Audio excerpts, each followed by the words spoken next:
Welcome students. Early childhood ਤੇ later childhood stage ਅਸੀਂ ਕਰ ਚੁੱਕੇ ਡਿਵੈਲਪਮੈਂਟ ਦੀਆਂ ਸਟੇਜਿਸ ਦੇ ਵਿੱਚ। ਅੱਜ ਅਸੀਂ ਕਰਾਂਗੇ ਅਡੋਲੈਸੈਂਸ ਪੀਰੀਅਡ, ਕਿਸ਼ੋਰ ਅਵਸਥਾ। ਅਸੀਂ ਆਮ ਸੁਣਿਆ ਕਿ ਇਹ ਅਵਸਥਾ ਹੈ ਜਿਹੜੀ ਕਿਸੇ ਵੀ ਵਿਅਕਤੀ ਦੇ ਵਿਕਾਸ ਵਿੱਚ ਅਹਿਮ ਯੋਗਦਾਨ ਪਾਉਂਦੀ ਹੈ ਤੇ ਬਹੁਤ ਹੀ ਨਾਜ਼ੁਕ ਸਮਾਂ ਹੁੰਦਾ ਇਹ। ਇਸ ਅਵਸਥਾ ਦੇ ਵਿੱਚ ਬਾਲਕਾਂ ਨੂੰ ਕਈ ਪ੍ਰਕਾਰ ਦੀਆਂ ਕਠਿਨ ਪਰਿਸਥਿਤੀਆਂ ਦਾ ਸਾਹਮਣਾ ਕਰਨਾ ਪੈਂਦਾ।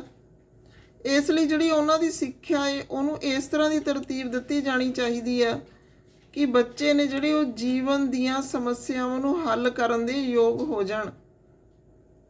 ਕਿਸ਼ੋਰ ਅਵਸਥਾ ਜਿਹੜੀ ਉਹ ਬਾਲਕਾਂ ਨੂੰ ਇਸ ਪ੍ਰਕਾਰ ਇਸ ਅਵਸਥਾ ਵਿੱਚ ਸਿੱਖਿਆ ਦਿੱਤੀ ਜਾਣੀ ਚਾਹੀਦੀ ਹੈ ਕਿ ਉਹ ਸਮਾਜ ਦਾ ਸਫਲਤਾ ਨਾਲ ਕਲਿਆਣ ਕਰ ਸਕਣ।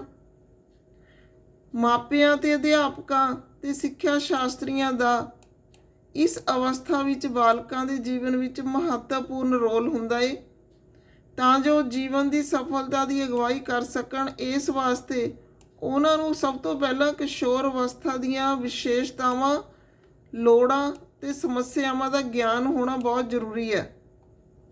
ਇਸ ਵੀਡੀਓ ਦੇ ਵਿੱਚ ਸਭ ਤੋਂ ਪਹਿਲਾਂ ਅਸੀਂ ਕਿਸ਼ੋਰ ਅਵਸਥਾ ਦਾ ਅਰਥ ਆ ਜਿਹੜਾ ਉਹ ਕਰਾਂਗੇ, ਅਰਥ ਤੇ ਵਿਸ਼ੇਸ਼ਤਾਵਾਂ।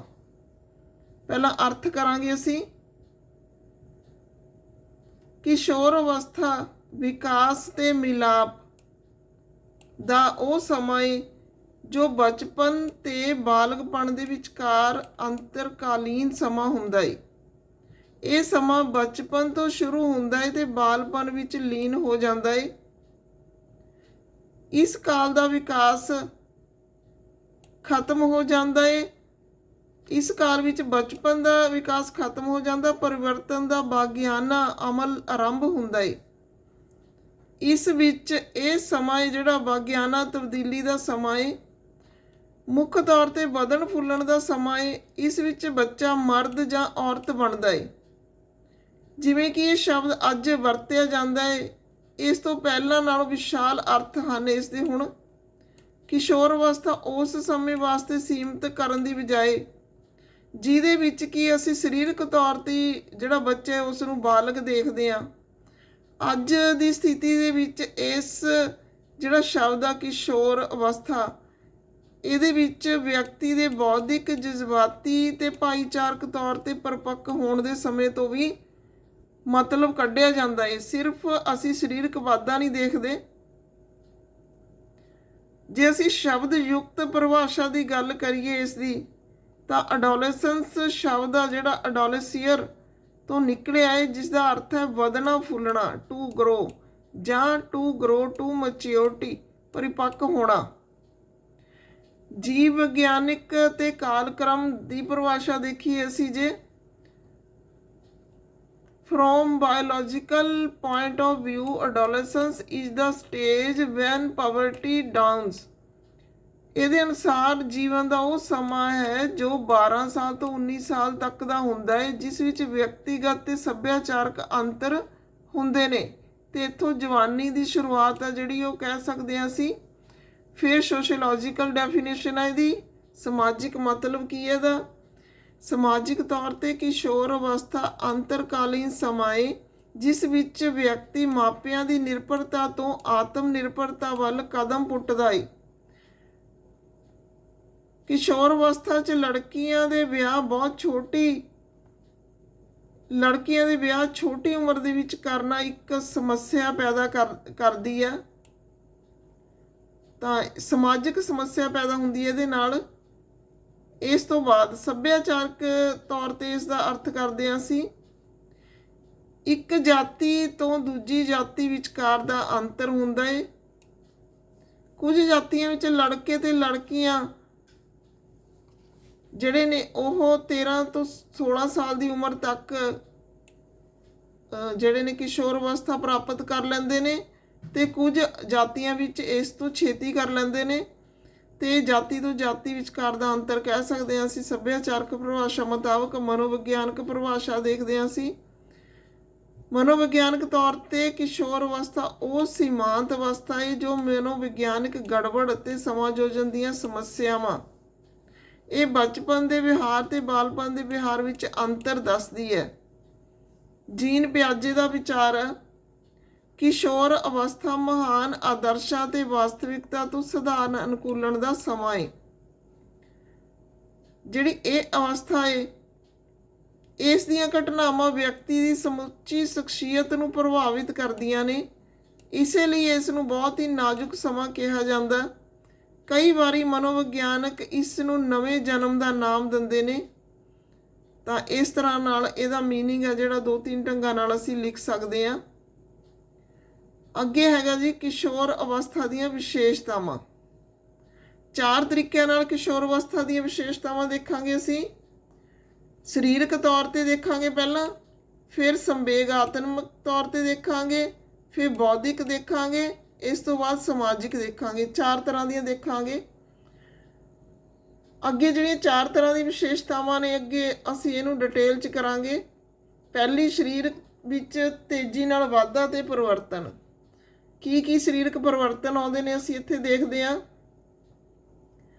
ਇਹ ਜਿਹੜਾ ਪ੍ਰਸ਼ਨ ਆ, ਇਸ ਦਾ ਉੱਤਰ ਅਸੀਂ ਆਲੇ ਦੁਆਲੇ ਜਿਹੜੇ ਸਾਡੇ ਕਿਸ਼ੋਰ ਨੇ ਉਹਨਾਂ ਦੀਆਂ ਜਿਹੜੀਆਂ ਸਰੀਰਕ ਬਦਲਾਅ ਨੇ ਜਾਂ ਉਹਨਾਂ ਦੇ ਮਾਨਸਿਕ, ਸਮਾਜਿਕ, ਬੌਧਿਕ ਬਦਲਾਅ ਨੇ, ਉਹਨਾਂ ਦੁਆਰਾ ਵੀ ਅਸੀਂ ਇਸ ਚੀਜ਼ ਦਾ ਅੰਦਾਜ਼ਾ ਲਗਾ ਸਕਦੇ ਹਾਂ। ਸਭ ਤੋਂ ਪਹਿਲਾਂ ਤਾਂ ਹੈਗਾ increase in height and wait.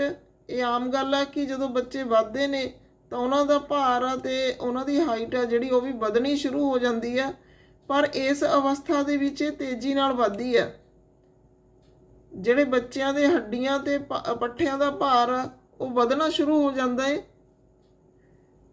ਲੜਕੇ ਤੇ ਲੜਕੀਆਂ ਦੀ ਸਰੀਰਕ ਬਣਤਰ ਆ ਜਿਹੜੀ ਉਹਦਾ ਫਰਕ ਪੈਣਾ ਸ਼ੁਰੂ ਹੋ ਜਾਂਦਾ ਹੈ। ਫਿਰ ਹੱਡੀਆਂ ਤੇ ਪੱਠਿਆਂ ਦਾ ਤੇਜ਼ ਵਿਕਾਸ। ਹੱਡੀਆਂ ਤੇ ਪੱਠੇ ਤੇਜ਼ ਵਿਕਸਿਤ ਹੁੰਦੇ ਨੇ ਤੇ ਆਪਣਾ ਅੰਤਿਮ ਆਕਾਰ ਆ ਜਿਹੜਾ ਉਹ ਗ੍ਰਹਿਣ ਕਰ ਲੈਂਦੇ ਨੇ। ਲੜਕੀਆਂ ਦੇ ਮੁਕਾਬਲੇ ਲੜਕਿਆਂ ਦੇ ਪੱਠੇ ਨੇ ਜਿਹੜੇ ਉਹ ਸਖਤ ਤੇ ਮਜ਼ਬੂਤ ਹੋ ਜਾਂਦੇ ਨੇ। ਫਿਰ ਚੇਂਜਿਸ ਇਨ ਬੋਡੀਲੀ ਪ੍ਰੋਪੋਰਸ਼ਨ, ਸਰੀਰਕ ਅਨੁਪਾਤਾਂ ਵਿੱਚ ਪਰਿਵਰਤਨ।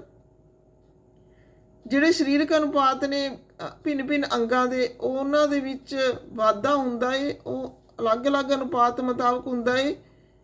ਜਿਵੇਂ ਲੱਤਾਂ ਬਾਹਾਂ ਦਾ ਲੰਬਾ ਹੋਣਾ, ਧੜ ਦੀ ਪੂਰੀ ਲੰਬਾਈ ਹੋਣੀ, ਪੇਟ ਦਾ ਹਿੱਸਾ ਹੈ ਜਿਹੜਾ ਉਹ ਚੌੜਾ ਹੋਣਾ, ਚਿਹਰੇ ਦੇ ਆਕਾਰ ਵਿੱਚ ਪਰਿਵਰਤਨ ਆਉਣਾ। ਇਸ ਤਰ੍ਹਾਂ ਨਾਲ ਸਰੀਰਕ ਅੰਗ ਨੇ ਜਿਹੜੇ ਉਹਨਾਂ ਦੇ ਅਨੁਪਾਤ ਬਦਲਣ ਲੱਗ ਜਾਂਦੇ ਨੇ। ਫਿਰ ਆਵਾਜ਼ ਵਿੱਚ ਪਰਿਵਰਤਨ ਆਉਣਾ। ਤਾਂ ਲੜਕੇ ਤੇ ਲੜਕੀਆਂ ਦੀ ਆਵਾਜ਼ ਵਿੱਚ ਪਰਿਵਰਤਨ ਆ ਜਾਂਦਾ ਇਸ ਉਮਰ ਦੇ ਵਿੱਚ। ਫਿਰ ਲਿੰਗ ਅੰਗਾਂ ਦੇ ਆਕਾਰ ਵਿੱਚ ਵਾਧਾ ਹੋਣਾ। ਤਾਂ ਇਹ ਉਮਰ ਆ ਜਿਹੜੀ ਇਹ ਜਵਾਨੀ ਦੀ ਸ਼ੁਰੂਆਤ ਦੀ ਉਮਰ ਆ। ਤਾਂ ਇਹਦੇ ਵਿੱਚ ਜਿਹੜੇ ਮਰਦਾਨਗੀ ਤੇ ਔਰਤਪਣੇ ਦੇ ਗੁਣ ਨੇ ਜਿਹੜੇ ਉਹ ਸ਼ਾਮਲ ਨੇ। ਫਿਰ ਇਨਕਰੀਜ਼ ਇਨ ਬਲੱਡ ਪ੍ਰੈਸ਼ਰ। ਜਿਹੜਾ ਬਲੱਡ ਪ੍ਰੈਸ਼ਰ ਆ ਉਹ ਵਧਣਾ ਸ਼ੁਰੂ ਹੋ ਜਾਂਦਾ। ਅਸੀਂ ਕਹਿੰਦੇ ਹਾਂ ਕਿ ਬੱਚੇ ਬਚਪਨ ਦੀ ਅਵਸਥਾ ਤੋਂ ਬਾਅਦ ਜਿਹੜੀ ਅਡਲਟ ਅਵਸਥਾ ਤੱਕ ਪਹੁੰਚਣ ਦੇ ਤੱਕ ਇਹਨਾਂ ਦਾ ਜਿਹੜਾ ਬਲੱਡ ਪ੍ਰੈਸ਼ਰ ਆ ਉਹ ਵਧਣਾ ਸ਼ੁਰੂ ਹੋ ਜਾਂਦਾ। ਕਿਸ਼ੋਰ ਅਵਸਥਾ ਦੇ ਵਿੱਚ ਨਬਜ਼ ਦੀ ਗਤੀ ਵਿੱਚ ਵਾਧਾ ਹੋ ਜਾਂਦਾ ਹੈ। ਪਾਚਕ ਸੰਸਥਾਨ ਆ ਜਿਹੜਾ ਉਹਦੇ ਵਿੱਚ ਪਰਿਵਰਤਨ ਆਉਂਦਾ ਹੈ। ਇਸ ਅਵਸਥਾ ਦੇ ਵਿੱਚ ਜਿਹੜੀ ਭੁੱਖ ਆ ਉਹ ਜ਼ਿਆਦਾ ਲੱਗਦੀ ਹੈ। ਇਸ ਤੋਂ ਬਾਅਦ ਅਸੀਂ ਕਰਾਂਗੇ ਸੰਵੇਗਾਤਮਕ ਪਰਿਵਰਤਨ। ਇਮੋਸ਼ਨਲ ਚੇਂਜਿਸ ਆਉਂਦੀਆਂ ਨੇ। ਇਹ ਅਵਸਥਾ ਹੈ ਜਿਹੜੀ ਸੰਵੇਗਾਤਮਕ ਕ੍ਰਾਂਤੀ ਦੀ ਅਵਸਥਾ ਹੈ। ਇਸ ਵਿੱਚ ਵਿਅਕਤੀ ਦੇ ਮਨ ਵਿੱਚ ਨਾ ਤਾਂ ਸ਼ਾਂਤੀ ਹੁੰਦੀ ਹੈ ਤੇ ਨਾ ਹੀ ਗੰਭੀਰਤਾ। ਇਸ ਨੂੰ ਅਸੀਂ ਕਹਿ ਸਕਦੇ ਹਾਂ ਕਿ ਸੰਵੇਗਾਤਮਕ ਤੂਫਾਨ ਦਾ ਜਿਹੜਾ ਇੱਕ ਸਟੇਜ ਆ, ਤੂਫਾਨ ਬਣਿਆ ਰਹਿੰਦਾ। ਇਸ ਦੀਆਂ ਵਿਸ਼ੇਸ਼ਤਾਵਾਂ ਨੇ ਜਿਹੜੀਆਂ ਉਹ ਇਸ ਤਰ੍ਹਾਂ ਨੇ। ਸਭ ਤੋਂ ਪਹਿਲੀ ਤਾਂ ਹੈਗੀ ਹੈ ਸੰਵੇਗਾਤਮਕ ਤੀਬਰਤਾ। ਕਿਸ਼ੋਰ ਅਵਸਥਾ ਵਿੱਚ ਜਿਹੜੀ ਇਹ ਅਵਸਥਾ ਹੈ ਇਹ ਸੰਵੇਗਾਤਮਕ ਤੀਬਰਤਾ ਦੀ ਹੈ। ਸਰੀਰਕ ਤੇ ਲਿੰਗੀ ਵਿਕਾਸ ਦੇ ਕਾਰਨ ਕਿਸ਼ੋਰ ਨੇ ਜਿਹੜੇ ਸੰਵੇਗਾਤਮਕ ਬੇਚੈਨੀ ਮਹਿਸੂਸ ਕਰਦੇ ਨੇ। ਉਹਨਾਂ ਦੇ ਜਿਹੜੇ ਇਮੋਸ਼ਨਸ ਨੇ ਬਹੁਤ ਸਟਰੋਂਗ ਹੁੰਦੇ ਨੇ।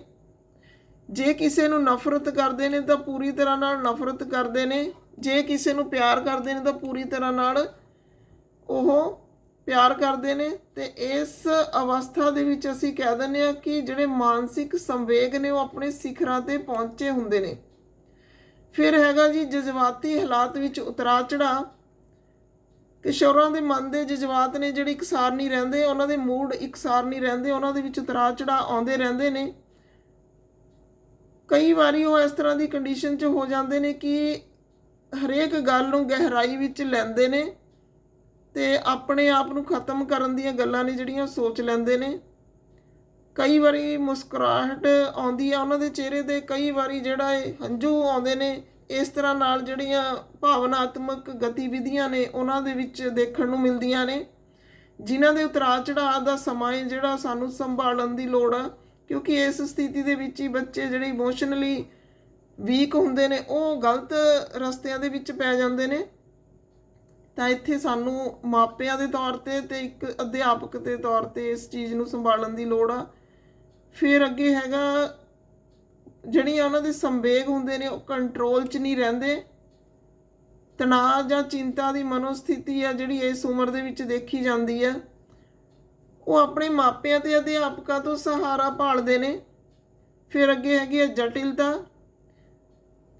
ਕਿਉਂਕਿ ਕਿਸ਼ੋਰ ਅਵਸਥਾ ਵਿੱਚ ਸੰਵੇਗਾਤਮਕ ਉਥਲ ਪੁਥਲ ਅਤੇ ਸੰਘਰਸ਼ ਜਿਹੜੇ ਨੇ ਉਹ ਹੁੰਦੇ ਰਹਿੰਦੇ ਨੇ, ਅਤੇ ਇਹਨਾਂ ਸੰਘਰਸ਼ਾਂ ਤੋਂ ਜਿਹੜਾ ਅਨੁਭਵ ਪ੍ਰਾਪਤ ਕਰਦਾ ਏ ਬੱਚਾ, ਉਹਦੇ ਨਾਲ ਕੀ ਆ ਉਸ ਦੇ ਸੁਭਾਅ ਦੇ ਵਿੱਚ ਜਟਿਲਤਾ ਆ ਜਾਂਦੀ ਆ। ਫਿਰ ਹੈਗਾ ਅਮੂਰਤ ਸੰਵੇਗ ਦਾ ਵਿਕਾਸ। ਆਮ ਤੌਰ 'ਤੇ ਬੱਚੇ ਮੂਰਤ ਵਸਤੂਆਂ ਪ੍ਰਤੀ ਸੰਵੇਗਾਤਮਕ ਪ੍ਰਗਟਾਵਾ ਕਰਦੇ ਨੇ, ਪਰ ਇਸ ਅਵਸਥਾ ਦੇ ਵਿੱਚ ਅਮੂਰਤ ਵਸਤੂਆਂ ਪ੍ਰਤੀ ਵੀ ਅਨੁਭਵ ਕੀਤਾ ਜਾਂਦਾ ਹੈ, ਜਿਹਨੂੰ ਅਸੀਂ ਕਹਿੰਦੇ ਇਮੈਜੀਨੇਸ਼ਨ। ਜਿਹੜੀਆਂ ਅਸੀਂ ਸੋਚਾਂ ਦੇ ਵਿੱਚ ਗੱਲਾਂ ਰੱਖਦੇ ਹਾਂ ਉਹਨਾਂ ਦੀ ਗੱਲ ਕਰਾਂਗੇ। ਫਿਰ ਹੈਗਾ ਸੰਵੇਗਾਤਮਕ ਅਨੁਭਵਾਂ ਵਿੱਚ ਵਾਸਤਵਿਕਤਾ। ਜਦੋਂ ਕਿਸ਼ੋਰ ਨੇ ਜਿਹੜੇ ਵਾਸਤਵਿਕਤਾ ਵਿੱਚ ਪ੍ਰਵੇਸ਼ ਕਰਦੇ ਨੇ ਤਾਂ ਉਹ ਆਪਣੇ ਆਲੇ ਦੁਆਲੇ ਦੇ ਲੋਕਾਂ ਨੂੰ ਦੇਖਦੇ ਨੇ ਅਤੇ ਉਹਨਾਂ ਦੀ ਪ੍ਰਸ਼ੰਸਾ ਕਰਦੇ ਨੇ। ਉਹ ਦੂਜਿਆਂ ਦੀਆਂ ਚੰਗੀਆਂ ਅਤੇ ਬੁਰੀਆਂ ਗੱਲਾਂ ਨੂੰ ਪਛਾਣਦੇ ਨੇ। ਫਿਰ ਸੰਵੇਗ ਵੰਡਾਉਣ ਦੀ ਯੋਗਤਾ। ਕਿਸ਼ੋਰ ਅਵਸਥਾ ਵਿੱਚ ਦੂਜਿਆਂ ਨਾਲ ਸੰਵੇਗ ਵੰਡਾਉਣ ਦੀ ਯੋਗਤਾ ਦਾ ਵਿਕਾਸ ਹੁੰਦਾ ਹੈ। ਕਿਸ਼ੋਰ ਨੇ ਜਿਹੜੇ ਦੂਜਿਆਂ ਦੀਆਂ ਔਕੜਾਂ ਅਤੇ ਸਮੱਸਿਆਵਾਂ ਦਾ ਅਨੁਭਵ ਕਰਦੇ ਨੇ, ਉਹ ਮਹਿਸੂਸ ਕਰਦੇ ਨੇ ਕਿ ਦੂਜਿਆਂ ਦਾ ਸੁੱਖ ਅਤੇ ਆਰਾਮ ਓਨਾ ਹੀ ਮਹੱਤਵਪੂਰਨ ਹੈ ਜਿੰਨਾ ਕਿ ਉਹਨਾਂ ਦਾ ਆਪਣਾ। ਫਿਰ ਵਿਆਪਕ ਵਫਾਦਾਰੀ। ਇਸ ਅਵਸਥਾ ਦੇ ਵਿੱਚ ਜਿਹੜਾ ਹੈ ਵਿਆਪਕ ਵਫਾਦਾਰੀ ਦਾ ਦੌਰ ਸ਼ੁਰੂ ਹੁੰਦਾ ਹੈ, ਕਿਉਂਕਿ ਜਿਹੜੇ ਕਿਸ਼ੋਰ ਨੇ ਉਹਨਾਂ ਦਾ ਘੇਰਾ ਹੈ ਜਿਹੜਾ ਉਹ ਘਰੇਲੂ ਵਾਤਾਵਰਨ ਅਤੇ ਆਂਢ ਗੁਆਂਢ ਤੋਂ ਨਿਕਲ ਕੇ ਮਿੱਤਰਾਂ ਸਹਿਯੋਗੀਆਂ ਪਾਠਕ੍ਰਮੀਆਂ ਨਾਲ ਸ਼ੁਰੂ ਹੁੰਦਾ ਹੈ, ਤਾਂ ਇੱਥੇ ਉਹ ਵਫਾਦਾਰੀ ਦਰਸਾਉਂਦੇ ਨੇ। ਫਿਰ ਦਇਆ ਭਾਵਨਾ ਵਿੱਚ ਵਾਧਾ। ਕਿਸ਼ੋਰ ਦੂਜਿਆਂ ਪ੍ਰਤੀ ਦਇਆ ਅਤੇ ਹਮਦਰਦੀ ਪ੍ਰਗਟਾਉਂਦੇ ਨੇ ਅਤੇ ਇਸੇ ਤਰ੍ਹਾਂ ਸਤਿਕਾਰ ਉਹ ਦੂਜਿਆਂ ਤੋਂ ਪ੍ਰਾਪਤ ਕਰਨਾ ਚਾਹੁੰਦੇ ਨੇ। ਫਿਰ ਹੈਗਾ ਸਧਾਰਨ ਸੰਵੇਗਾਤਮਕ ਮਨੋਸਥਿਤੀ। ਕਿਹੜੀਆਂ ਹੁੰਦੀਆਂ ਨੇ? ਈਰਖਾ ਦਾ, ਡਰ ਦਾ, ਚਿੰਤਾ ਦਾ, ਮੁਕਾਬਲੇ ਦਾ ਮਾਹੌਲ ਹੁੰਦਾ ਹੈ ਅਤੇ ਜਟਿਲ ਸੰਵੇਗ ਹੁੰਦੇ ਨੇ। ਇਹਨਾਂ ਦੇ ਵਿੱਚ ਸ਼ਰਧਾ, ਘਿਣਤਾ, ਨਫ਼ਰਤ, ਜਗਿਆਸਾ, ਪ੍ਰਸੰਨਤਾ, ਦਇਆ, ਲੱਜਾ, ਜਿਹੜੇ ਇਸ ਤਰ੍ਹਾਂ ਦੇ ਇਮੋਸ਼ਨਲ ਪੈਟਰਨਸ ਹੁੰਦੇ ਨੇ।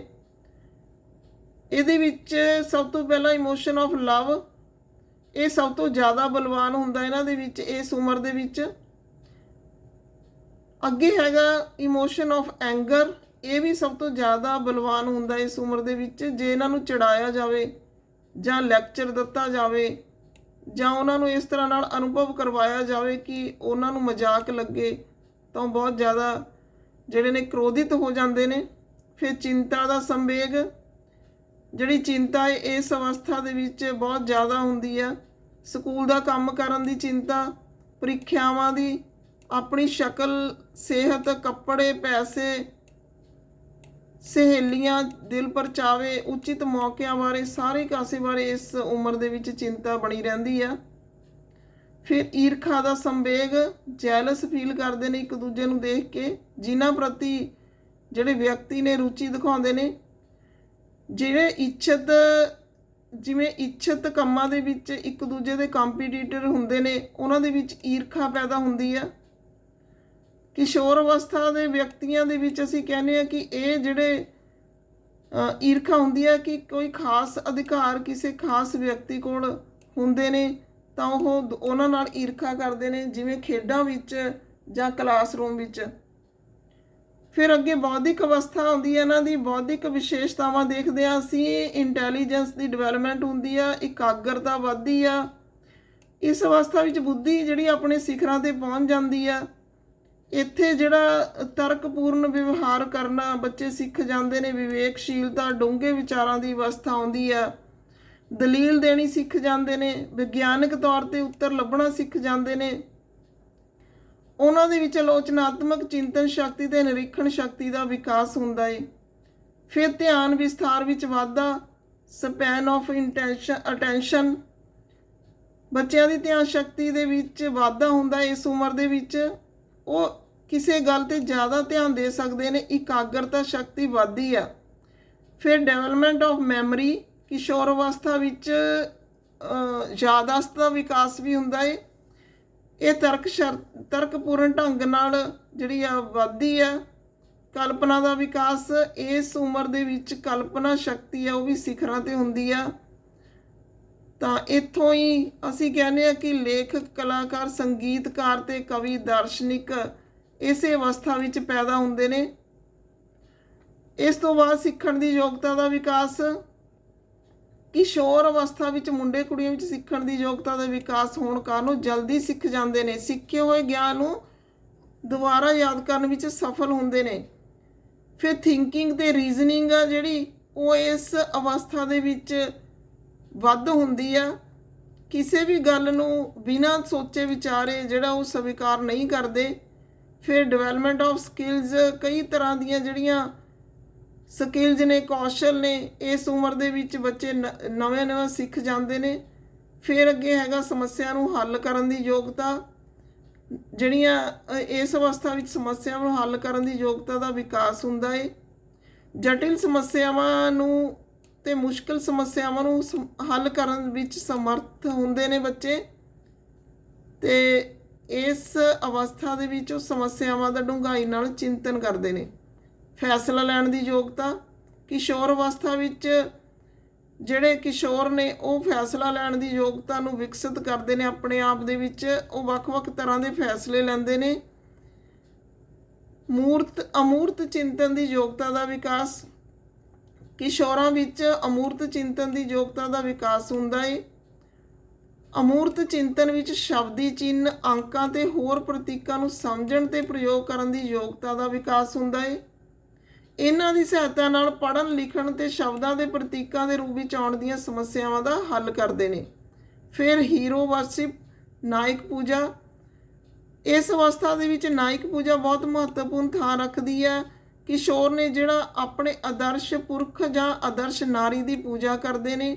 ਇਹਨਾਂ ਵਿੱਚ ਉਹਨਾਂ ਦੇ ਕੋਈ ਵੀ ਹੋ ਸਕਦੇ ਨੇ, ਅਧਿਆਪਕ ਵੀ ਹੋ ਸਕਦੇ ਨੇ, ਮਾਪੇ ਵੀ ਹੋ ਸਕਦੇ ਨੇ, ਸੁਸਾਇਟੀ ਦੇ ਜਿਹੜੇ ਹੋਰ ਪਰਸਨ ਨੇ ਉਹ ਵੀ ਹੋ ਸਕਦੇ ਨੇ, ਜਾਂ ਅਸੀਂ ਕਹਿ ਸਕਦੇ ਹਾਂ ਕਿ ਜਿਹੜੇ ਸਾਡੇ ਫਿਲਮੀ ਐਕਟਰ ਨੇ ਉਹ ਵੀ ਹੋ ਸਕਦੇ ਨੇ ਉਹਨਾਂ ਦੇ ਆਦਰਸ਼। ਤਾਂ ਇਸ ਤਰ੍ਹਾਂ ਨਾਲ ਜਿਹੜੇ ਬੱਚੇ ਨੇ ਇਸ ਅਵਸਥਾ ਦੇ ਵਿੱਚ ਬਹੁਤ ਜ਼ਿਆਦਾ ਆਦਰਸ਼ ਨੂੰ ਉਹ ਮੰਨਦੇ ਨੇ ਤੇ ਉਹਦੇ ਅਨੁਸਾਰ ਹੀ ਆਪਣਾ ਜੀਵਨ ਆਚਰਣ ਕਰਨਾ ਸ਼ੁਰੂ ਕਰ ਦਿੰਦੇ ਨੇ। ਫਿਰ ਰੁਚੀਆਂ ਦਾ ਵਿਸਥਾਰ, ਇਸ ਉਮਰ ਦੇ ਵਿੱਚ ਬੱਚਿਆਂ ਦੀਆਂ ਰੁਚੀਆਂ ਦਾ ਵਿਸਥਾਰ ਹੁੰਦਾ ਹੈ। ਮਨੋਰੰਜਕ, ਸਮਾਜਿਕ, ਨਿੱਜੀ, ਵਿਵਸਾਇਕ, ਸਕੂਲ ਤੇ ਧਰਮ ਸੰਬੰਧੀ ਰੁਚੀਆਂ ਨੇ ਜਿਹੜੀਆਂ ਉਹ ਵਿਕਸਿਤ ਹੁੰਦੀਆਂ ਨੇ। ਜਿਹੜੀਆਂ ਮਨੋਰੰਜਕ ਰੁਚੀਆਂ ਨੇ ਉਹ ਜ਼ਿਆਦਾ ਵਿਕਸਿਤ ਹੁੰਦੀਆਂ ਨੇ ਇਹਦੇ ਵਿੱਚ, ਜਿਵੇਂ ਤੈਰਨਾ, ਫੁੱਟਬਾਲ, ਬਾਸਕਟਬਾਲ, ਕਹਾਣੀਆਂ ਪੜ੍ਹਨਾ, ਨਾਵਲ ਪੜ੍ਹਨਾ, ਟੈਲੀਵਿਜ਼ਨ ਦੇਖਣਾ, ਫਿਲਮਾਂ ਦੇਖਣਾ, ਸੰਗੀਤ ਸੁਣਨਾ। ਇਸ ਤਰ੍ਹਾਂ ਦੀਆਂ ਰੁਚੀਆਂ ਨੇ ਜਿਹੜੀਆਂ ਉਹ ਵਧੇਰੇ ਵਿਕਸਿਤ ਹੁੰਦੀਆਂ ਨੇ। ਫਿਰ ਸਮਾਜਿਕ ਰੁਚੀਆਂ ਨੇ ਜਿਹੜੀਆਂ ਇਹਦੇ ਵਿੱਚ ਸਮੂਹਿਕ ਤੌਰ 'ਤੇ ਕੰਮ ਕਰਨੇ, ਸਮਾਜਿਕ ਕਿਰਿਆਵਾਂ ਵਿੱਚ ਭਾਗ ਲੈਣਾ ਆਦਿ ਜਿਹੜਾ ਇਹ ਡਿਵੈਲਪ ਹੁੰਦਾ ਹੈ। ਵਿਅਕਤੀਗਤ ਰੁਚੀਆਂ ਦੇ ਵਿੱਚ ਆਪਣੇ ਪਹਿਰਾਵੇ ਪ੍ਰਤੀ, ਆਪਣੇ ਆਪ ਨੂੰ ਸੁੰਦਰ ਅਤੇ ਵਿਸ਼ੇਸ਼ ਬਣਾਉਣ ਪ੍ਰਤੀ ਰੁਚੀਆਂ ਨੇ ਜਿਹੜੀਆਂ ਉਹ ਹੋ ਸਕਦੀਆਂ ਨੇ। ਵਿਵਸਾਇਕ ਰੁਚੀਆਂ ਦੇ ਵਿੱਚ ਆਪਣੇ ਕੰਮ ਪ੍ਰਤੀ ਗੰਭੀਰਤਾ ਜਿਹੜੀ ਆ, ਆਪਣੇ ਕਿੱਤੇ ਦੀ ਚੋਣ ਪ੍ਰਤੀ ਵਿਸ਼ੇਸ਼ ਰੁਚੀ ਜਿਹੜੀ ਉਹ ਦਿਖਾਉਂਦੇ ਨੇ। ਫਿਰ ਧਾਰਮਿਕ ਰੁਚੀਆਂ ਨੇ। ਧਾਰਮਿਕ ਰੁਚੀਆਂ ਦੇ ਵਿੱਚ ਕਿਉਂਕਿ ਉਹ ਕਲਪਨਾ ਦੀ ਦੁਨੀਆ ਵਿੱਚ ਜ਼ਿਆਦਾ ਵਿਚਰਦੇ ਨੇ, ਉਹ ਪਰਮਾਤਮਾ, ਸਵਰਗ, ਨਰਕ, ਪਾਪ, ਮੌਤ ਤੋਂ ਬਾਅਦ ਦਾ ਜੀਵਨ ਆਦਿ ਜਾਣਨ ਲਈ ਉਤਸੁਕ ਰਹਿੰਦੇ ਨੇ। ਤੇ ਜਦੋਂ ਉਹਨਾਂ ਦੇ ਖਾਸ ਮੌਕੇ ਆਉਂਦੇ ਨੇ, ਜਿਵੇਂ ਪ੍ਰੀਖਿਆਵਾਂ ਦਾ ਮੌਕਾ ਜਾਂ ਕਿਸੇ ਨੌਕਰੀ ਤੇ ਚੋਣ ਦਾ ਮੌਕਾ, ਤਾਂ ਇਸ ਦੇ ਸਫਲਤਾ ਲਈ ਉਹ ਪਰਮਾਤਮਾ ਅੱਗੇ ਪ੍ਰਾਰਥਨਾ ਕਰਦੇ ਨੇ ਵੱਧ ਤੋਂ ਵੱਧ। ਫਿਰ ਸੈਕਸ਼ੂਅਲ ਮੈਟਰਸ ਨੇ ਜਿਹੜੇ, ਉਹਨਾਂ ਦੇ ਵਿੱਚ ਵੀ ਜਿਹੜੇ ਕਿਸ਼ੋਰ ਨੇ ਉਹ ਵਿਸ਼ੇਸ਼ ਰੁਚੀ ਰੱਖਦੇ ਨੇ। ਇਸ ਤੋਂ ਬਾਅਦ ਸਾਡੇ ਕੋਲ ਹੈਗੀ ਆ ਸਮਾਜਿਕ ਵਿਕਾਸ ਦੀ ਵਿਸ਼ੇਸ਼ਤਾ। ਕਿਸ਼ੋਰਾਂ ਦੇ ਵਿੱਚ ਸਮਾਜਿਕ ਵਿਕਾਸ ਆ ਜਿਹੜਾ, ਕਿਉਂਕਿ ਇਸ ਅਵਸਥਾ 'ਚ ਪਹੁੰਚ ਕੇ ਸਰੀਰਕ, ਭਾਵਾਤਮਕ, ਮਾਨਸਿਕ, ਸਮਾਜਿਕ ਪਰਿਵਰਤਨ ਹੁੰਦੇ ਨੇ, ਤਾਂ ਉਹਨਾਂ ਦੀਆਂ ਰੁਚੀਆਂ, ਲੋੜਾਂ, ਸੁਰੱਖਿਆ ਦੀ ਭਾਵਨਾ, ਰੁਝਾਨ, ਜ਼ਿੰਮੇਵਾਰੀਆਂ, ਕੀਮਤਾਂ ਆਦਿ ਸਾਰਿਆਂ 'ਤੇ ਇਸ ਚੀਜ਼ ਦਾ ਪ੍ਰਭਾਵ ਪੈਂਦਾ ਏ। ਤਾਂ ਇਸ ਨੂੰ ਅਸੀਂ ਅੱਗੇ ਸਮਾਜਿਕ ਪ੍ਰਖੇਪ ਤੋਂ ਦੇਖਦੇ ਹਾਂ। ਸੈਕਸ ਕੌਨਸ਼ੀਅਸਨੈਸ ਆਉਂਦੀ ਆ ਬਚਪਨ ਤੋਂ ਨਿਕਲ ਕੇ ਕਿਸ਼ੋਰ ਅਵਸਥਾ ਦੇ ਵਿੱਚ। ਲੜਕੇ ਲੜਕੀਆਂ ਨੇ ਜਿਹੜੇ ਇੱਕ ਦੂਜੇ ਪ੍ਰਤੀ ਅਟਰੈਕਸ਼ਨ ਦੀ ਭਾਵਨਾ ਰੱਖਦੇ ਨੇ। ਅਲੱਗ-ਅਲੱਗ ਤਰ੍ਹਾਂ ਦੀਆਂ ਪੋਸ਼ਾਕਾਂ, ਵਾਰਤਾਲਾਪ, ਚਾਲ ਢਾਲ, ਇੱਕ ਦੂਜੇ ਨੂੰ ਮੋਹਿਤ ਕਰਨ ਦਾ ਯਤਨ ਕਰਦੇ ਦਿਖਾਈ ਦਿੰਦੇ ਨੇ। ਤਾਂ ਇਸ ਤਰ੍ਹਾਂ ਨਾਲ ਉਹਨਾਂ ਦੇ ਵਿੱਚ ਸੈਕਸ ਕੌਨਸ਼ੀਅਸਨੈਸ ਆ ਜਿਹੜੀ ਉਹ ਆਉਂਦੀ ਆ। ਸਮਾਜਿਕ ਚੇਤਨਤਾ, ਸੋਸ਼ਲ ਕੌਨਸ਼ੀਅਸਨੈਸ। ਕਿਸ਼ੋਰਾਂ ਵਿੱਚ ਸਮਾਜਿਕ ਚੇਤਨਤਾ ਦਾ ਵਿਕਾਸ ਵੀ ਤੇਜ਼ੀ ਨਾਲ ਹੁੰਦਾ ਏ। ਉਹ ਮਾਤਾ ਪਿਤਾ, ਅਧਿਆਪਕਾਂ ਅਤੇ ਪਰਿਚਿਤ ਵਿਅਕਤੀਆਂ ਤੋਂ ਆਪਣੀ ਪ੍ਰਸ਼ੰਸਾ ਸੁਣਨੀ ਚਾਹੁੰਦੇ ਨੇ। ਫਿਰ ਹੈਗਾ ਸਮੂਹਿਕ ਵਫਾਦਾਰੀ। ਉਹ ਗਰੁੱਪ ਵਿੱਚ ਰਹਿਣਾ ਪਸੰਦ ਕਰਦੇ ਨੇ ਅਤੇ ਗਰੁੱਪ ਦੀਆਂ ਜਿਹੜੀਆਂ ਗੱਲਾਂ ਨੇ ਉਹਨਾਂ ਨੂੰ ਫੋਲੋ ਕਰਨਾ ਪਸੰਦ ਕਰਦੇ ਨੇ। ਉਹ ਆਪਣੇ ਸਮੂਹ ਦੇ ਦ੍ਰਿਸ਼ਟੀਕੋਣ ਅਪਣਾਉਣ ਦਾ ਯਤਨ ਕਰਦੇ ਨੇ। ਸਮੂਹ ਪ੍ਰਤੀ ਵਫਾਦਾਰੀ ਦਿਖਾਉਂਦੇ ਨੇ। ਇਹ ਸਮੂਹ ਨੇ ਜਿਹੜੇ ਸਕੂਲ, ਸਮੁਦਾਇ, ਪ੍ਰਾਂਤ, ਦੇਸ਼ ਆਦਿ ਤੱਕ ਜਿਹੜੇ ਵੱਧ ਸਕਦੇ ਨੇ। ਫਿਰ ਹੈਗਾ ਮਿੱਤਰਤਾ ਦੇ ਸੰਬੰਧਾਂ ਵਿੱਚ ਵਾਧਾ। ਵੱਧ ਤੋਂ ਵੱਧ ਮਿੱਤਰ ਨੇ ਜਿਹੜੇ ਸਥਾਈ ਮਿੱਤਰ ਨੇ ਉਹ ਬਣਾਉਣ ਦੀ ਅਵਸਥਾ ਸ਼ੁਰੂ ਹੁੰਦੀ ਹੈ ਇੱਥੇ। ਅਤੇ ਜਿਹੜੇ ਬਚਪਨ ਅਵਸਥਾ ਦੀ ਤਰ੍ਹਾਂ ਖੇਡਣ ਟੱਪਣ ਇਸ ਤੱਕ ਹੀ ਮਿੱਤਰ ਨੇ ਜਿਹੜੇ ਉਹ ਸੀਮਿਤ ਨਹੀਂ ਰਹਿੰਦੇ। ਅੱਗੇ ਜਿਹੜੇ ਸੰਬੰਧ ਨੇ ਇਹ ਅਗਲੀ ਉਮਰ ਤੱਕ ਬਣਦੇ ਨੇ। ਫਿਰ ਹੈਗਾ ਵਿਸ਼ਾਲ ਸਮਾਜਿਕ ਸੰਪਰਕ ਅਤੇ ਰੁਚੀਆਂ। ਇਸ ਅਵਸਥਾ ਦੇ ਵਿੱਚ ਸਮਾਜਿਕ ਸੰਬੰਧਾਂ ਦਾ ਘੇਰਾ ਜਿਹੜਾ ਉਹ ਵਿਆਪਕ ਹੋ ਜਾਂਦਾ ਏ। ਮਹੱਤਵਪੂਰਨ ਸਮਾਜਿਕ ਕਿਰਿਆਵਾਂ ਵਿੱਚ ਜਿਹੜੇ ਕਿਸ਼ੋਰ ਨੇ ਉਹ ਭਾਗ ਲੈਣਾ ਸ਼ੁਰੂ ਕਰ ਦਿੰਦੇ ਨੇ। ਫਿਰ ਹੈਗਾ ਸਮਾਜ ਸੇਵਾ ਦੀ ਭਾਵਨਾ। ਇਸ ਅਵਸਥਾ ਦੇ ਵਿੱਚ ਸਮਾਜ ਸੇਵਾ ਦੀ ਤੀਬਰ ਭਾਵਨਾ ਹੁੰਦੀ ਆ। ਆਦਰਸ਼ਾਂ ਦਾ ਨਿਰਮਾਣ ਆ ਜਿਹੜਾ ਉਹ ਇਸ ਅਵਸਥਾ ਦੇ ਵਿੱਚ ਹੀ ਬਣਦਾ ਏ। ਇਸ ਅਵਸਥਾ ਦੇ ਵਿੱਚ ਕਿਉਂਕਿ ਕਿਸ਼ੋਰਾਂ ਦਾ ਦਿਲ ਆ ਜਿਹੜਾ ਬਹੁਤ ਪ੍ਰੇਮ ਅਤੇ ਕੋਮਲਤਾ ਵਾਲਾ ਹੁੰਦਾ, ਤਾਂ ਉਹ ਮਨੁੱਖ ਜਾਤੀ ਦਾ ਭਲਾ ਕਰਨ ਦੇ ਵਿੱਚ ਤਿਆਰ ਰਹਿੰਦੇ ਨੇ। ਫਿਰ ਹੈਗਾ ਸਮਾਜਿਕ ਪਰਿਪੱਕਤਾ ਦੀ ਭਾਵਨਾ। ਕਿਸ਼ੋਰਾਂ ਦੇ ਵਿੱਚ ਇਸ ਉਮਰ ਦੇ ਵਿੱਚ ਸਮਾਜਿਕ ਪਰਿਪੱਕਤਾ ਜਿਹੜੀ ਆ ਉਹ ਆਉਣੀ ਸ਼ੁਰੂ ਹੋ ਜਾਂਦੀ ਆ। ਸਮਾਜ ਪ੍ਰਤੀ ਉਹ ਆਪਣੀ ਜ਼ਿੰਮੇਵਾਰੀ ਨਿਭਾਉਣੀ ਸਿੱਖਦੇ ਨੇ। ਅਗਵਾਈ ਦੀ ਭਾਵਨਾ ਆਉਂਦੀ ਆ ਉਹਨਾਂ ਦੇ ਵਿੱਚ। ਉਤਸ਼ਾਹ ਮਿਲਦਾ ਉਹਨਾਂ ਨੂੰ ਕੰਮਾਂ ਦੁਆਰਾ। ਜਦੋਂ ਆਲੇ ਦੁਆਲੇ ਤੋਂ ਸ਼ਾਬਾਸ਼ੀ ਮਿਲਦੀ ਆ ਤਾਂ ਉਹ ਪਹਿਲਾਂ ਨਾਲੋਂ ਵੱਧ ਚੜ੍ਹ ਕੇ ਸਮਾਜਿਕ ਕੰਮਾਂ ਦੇ ਵਿੱਚ ਹਿੱਸਾ ਲੈਂਦੇ ਨੇ। ਫਿਰ ਸਮਾਜਿਕ ਰੁਚੀਆਂ ਦਾ ਵਿਕਾਸ। ਸਮਾਜਿਕ ਸਾਹਿਤ ਪੜ੍ਹਨ ਦਾ, ਨਾਵਲ ਪੜ੍ਹਨ ਦਾ, ਨਾਟਕ, ਕਹਾਣੀਆਂ ਆਦਿ ਦਾ ਵਿਕਾਸ ਆ ਜਿਹੜਾ ਸੰਗੀਤ, ਕਲਾ, ਸਮਾਜ ਸੇਵਾ ਇਸੇ ਉਮਰ ਦੇ ਵਿੱਚ ਹੁੰਦਾ ਏ। ਫਿਰ ਕਿਸ਼ੋਰ ਅਵਸਥਾ ਦੇ ਵਿੱਚ ਜਿਹੜੇ ਬਾਲਕ ਨੇ ਉਹ ਧਰਮ, ਈਸ਼ਵਰ ਵਿੱਚ ਵਿਸ਼ਵਾਸ ਨਹੀਂ ਰੱਖਦੇ। ਇਹਨਾਂ ਬਾਰੇ ਉਹਨਾਂ ਨੂੰ ਸ਼ੰਕਾਵਾਂ ਵੀ ਪੈਦਾ ਹੋ ਜਾਂਦੀਆਂ ਨੇ, ਪਰ ਜਦੋਂ ਇਹਨਾਂ ਬਾਰੇ ਦ੍ਰਿੜ ਵਿਸ਼ਵਾਸ ਉਹਨਾਂ ਨੂੰ ਬਣਾਇਆ ਜਾਂਦਾ ਤਾਂ ਉਹ ਇਸ ਸ਼ਕਤੀ ਨੂੰ ਸਵੀਕਾਰ ਕਰਨ ਲੱਗ ਜਾਂਦੇ ਨੇ। ਫਿਰ ਜੀਵਨ ਦਰਸ਼ਨ ਦਾ ਨਿਰਮਾਣ। ਇਸੇ ਉਮਰ ਦੇ ਵਿੱਚ ਬਾਲਕਾਂ ਦੀ ਜਿਹੜੀ ਆ ਲਾਈਫ ਦੀ ਫਿਲਾਸਫੀ ਬਣਦੀ ਆ। ਉਹ ਚੰਗੀਆਂ, ਮਾੜੀਆਂ, ਸੱਚ, ਝੂਠ, ਨੈਤਿਕ ਗੱਲਾਂ ਬਾਰੇ ਭਿੰਨ ਪ੍ਰਕਾਰ ਦੇ ਪ੍ਰਸ਼ਨ ਪੁੱਛਦੇ ਰਹਿੰਦੇ ਨੇ ਅਤੇ ਪ੍ਰਸ਼ਨਾਂ ਦੇ ਉੱਤਰਾਂ ਦੇ ਨਾਲ ਹੀ ਉਹ ਆਪਣਾ ਜਿਹੜਾ ਇਹ ਪੁਆਇੰਟ ਆਫ ਵਿਊ ਬਣਾਉਂਦੇ ਨੇ ਜਾਂ ਸੋਚਣ ਦਾ ਢੰਗ ਬਣਾਉਂਦੇ ਨੇ। ਫਿਰ ਅੱਗੇ ਹੈਗਾ ਦਰਜੇ ਦੇ ਮਹੱਤਵ ਦੀ ਚਾਹ। ਉਹਨਾਂ ਨੂੰ ਲੱਗਦਾ ਹੈ ਕਿ ਬਾਲਗਾਂ ਵਾਂਗ ਉਹਨਾਂ ਨੂੰ ਵੀ ਸਮਾਜ ਦੇ ਵਿੱਚ ਕੋਈ ਨਾ ਕੋਈ ਦਰਜਾ ਮਿਲੇ ਅਤੇ ਉਹਨਾਂ ਨੂੰ ਵੀ ਪ੍ਰਤਿਸ਼ਠ ਵਿਅਕਤੀਆਂ ਵਾਂਗ ਸਮਾਜ ਦੇ ਵਿੱਚ ਸਵੀਕਾਰ ਕੀਤਾ ਜਾਵੇ। ਵਿਵਸਾਏ ਦੀ ਚੋਣ ਵਿੱਚ ਰੁਚੀ। ਜ਼ਿਆਦਾ ਤੋਂ ਜ਼ਿਆਦਾ ਜਿਹੜੇ ਕਿਸ਼ੋਰ ਨੇ ਉਹ ਆਪਣੇ ਭਵਿੱਖ ਬਾਰੇ ਚਿੰਤਤ ਹੁੰਦੇ ਨੇ। ਵਿਵਸਾਏ ਦੀ ਚੋਣ ਕਰਨ ਲਈ ਜਿਹੜੀ ਆ ਉਹ ਸਮਾਜ ਦੇ ਵਿੱਚ ਉਸ ਤਰ੍ਹਾਂ ਦੇ ਕੰਮਾਂ ਦੇ ਵਿੱਚ ਦਿਲਚਸਪੀਆਂ ਰੱਖਦੇ ਨੇ। ਜਿਵੇਂ ਕੋਈ ਮਕੈਨੀਕਲ ਕੰਮਾਂ 'ਚ ਦਿਲਚਸਪੀ ਰੱਖਦਾ ਤਾਂ ਸਮਾਜ ਦੇ ਵਿੱਚ ਉਸੇ ਤਰ੍ਹਾਂ ਦੇ ਵਿਅਕਤੀਆਂ ਨਾਲ ਜਿਹੜਾ ਇਹ ਉਹ ਸੰਬੰਧ ਰੱਖਦਾ ਏ। ਫਿਰ ਇਸ ਤਰ੍ਹਾਂ ਦੇ ਜਿਹੜੇ ਬੱਚੇ ਨੇ ਉਹ ਸਫਲ ਜਾਂ ਅਸਫਲ ਹੁੰਦੇ ਨੇ। ਇਸੇ ਅਵਸਥਾ ਦੇ ਵਿੱਚ ਉਹ ਸਫਲਤਾ ਜਾਂ ਅਸਫਲਤਾ ਦੇ ਆਧਾਰ 'ਤੇ ਹੀ ਸਮਾਜ ਨੂੰ ਵਿਕਸਿਤ ਕਰ ਸਕਦੇ ਨੇ। ਜੇ ਉਹ ਅਸਫਲ ਹੁੰਦੇ ਨੇ ਤਾਂ ਸਮਾਜ ਦੇ ਉੱਤੇ ਮਾੜਾ ਪ੍ਰਭਾਵ ਪੈਂਦਾ ਹੈ, ਤੇ ਅਸਫਲ ਹੁੰਦੇ ਨੇ ਜੇ ਉਹ, ਤਾਂ ਸਮਾਜ ਦੇ ਵਿੱਚ ਚੰਗਾ ਪ੍ਰਭਾਵ ਪੈਂਦਾ ਹੈ। ਤਾਂ ਸਾਡੀ ਇਸ ਵੀਡੀਓ ਦੇ ਵਿੱਚ ਇੰਨਾ ਜਿਹੜਾ ਅਡੋਲਸੈਂਸ ਏਜ ਆ, ਸਟੇਜ ਆ, ਉਹਦੇ ਬਾਰੇ ਅਸੀਂ ਡਿਟੇਲ ਨਾਲ ਕੀਤਾ ਹੈ, ਕਿਉਂਕਿ ਬੀਐਡ ਦਾ ਜ਼ਰੂਰੀ ਕੁਐਸਚਨ ਆ ਇਹ ਬੀਐਡ ਦੇ ਵਿੱਚ ਫਸਟ ਸਮੈਸਟਰ ਦੇ ਵਿੱਚ, ਤੇ ਕਈ ਪੇਪਰਾਂ ਦੇ ਵਿੱਚ ਆਉਂਦਾ ਹੈ। ਤੇ ਜਿਹੜਾ ਟੈਟ ਦਾ ਹੈ, ਟੈਟ ਜਾਂ ਸੀ ਟੈਟ ਤੁਹਾਡਾ ਜਿਹੜਾ ਪੇਪਰ ਆ, ਉਹਨਾਂ ਲਈ ਵੀ ਜ਼ਰੂਰੀ ਹੈ ਇਹਦੀ ਨੌਲੇਜ ਲੈਣੀ। ਤੇ ਇਸ ਤੋਂ ਬਾਅਦ MCQ ਨੇ ਜਿਹੜੇ ਇਹਦੇ ਵਿੱਚ ਸੋਲਵ ਕਰ ਸਕਦੇ ਹੋ ਤੁਸੀਂ। ਅੱਜ ਦੀ ਵੀਡੀਓ ਦੇ ਵਿੱਚ ਇੰਨਾ ਹੀ, ਫਿਰ ਮਿਲਦੇ ਆ ਨੈਕਸਟ ਟੌਪਿਕ ਨਾਲ। Okay, thanks.